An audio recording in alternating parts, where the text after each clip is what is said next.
రోజుకు 2 స్పూన్లు సబ్జా గింజలు కనుక మనం ఉదయము సాయంకాలం కనుక లోపలికి పంపామనుకోండి, 50% కాల్షియం సబ్జా గింజల ద్వారా వెళ్ళిపోయినట్టే మీకు.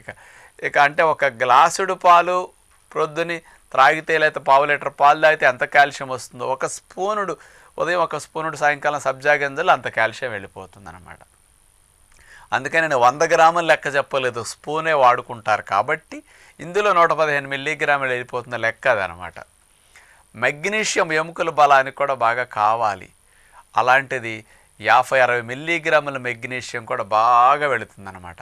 ఈ కాల్షియం మరియు మెగ్నీషియం అనేది బాగా రిచ్గా ఈ సబ్జా గింజల్లో ఉండటం వల్ల రక్తంలో ఉన్న ఆమ్లత్వాన్ని తగ్గించి క్షారత్వాన్ని బాగా పెంచి బ్లడ్ పీహెచ్ని బ్యాలెన్స్ చేస్తాయి. బ్లడ్ పీహెచ్ ఎప్పుడు క్షారంగా ఉన్నప్పుడు ఇమ్యూనిటీ చాలా యాక్టివ్ అవుతుందన్నమాట.